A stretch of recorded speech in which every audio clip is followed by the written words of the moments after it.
আসসালামু আলাইকুম ভাই। হাটের পরিস্থিতির ব্যাপারে আপনি কি বলতে চান, কি অবস্থা? ওয়ালাইকুম আসসালাম। আসলে হচ্ছে দিয়াবাড়ি হাট সম্পর্কে তেমন কিছু বলতে হয় না। যে জায়গায় অন্য অন্য হাটে এখনও গরুই আসে নাই, আলহামদুলিল্লাহ আমাদের দিয়াবাড়ি হাট অলরেডি জমে গেছে। বাংলাদেশের মধ্যে সর্ববৃহৎ এবং নামকরা ঐতিহ্যবাহী হাট হচ্ছে দিয়াবাড়ি হাট। আপনারা জানেন অতীতের যেই হাটগুলো মানে সরকারি যেই টেন্ডার বা বিট হয়েছে তার থেকে এবার দিয়াবাড়ি হাটের ইজারার মূল্য কিন্তু 9 কোটি টাকা বেশি। তো দিয়াবাড়ি হাট সম্পর্কে তেমন কিছু বলতে হয় না।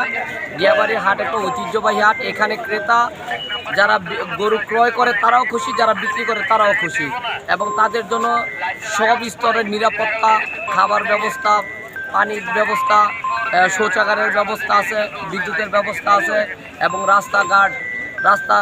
রাস্তাঘাটগুলো জানেন অনেক সুন্দর। অন্যান্য যেমন হাটগুলোতে প্যাক কাদায় পরিপূর্ণ, কিন্তু আমাদের হাটগুলো দেখেন সবাই কি নির্দ্বিধে হাঁটতেছে, কোনো সমস্যা নেই। সব রাস্তাঘাট পাকা, সব একদম সুন্দর সুশৃঙ্খল পরিবেশে একটা সাজানো পরিকল্পিত হাট, দিয়াবাড়ি হাটের পরিকল্পিত হাট। আচ্ছা ভালো, ধন্যবাদ। Thank you.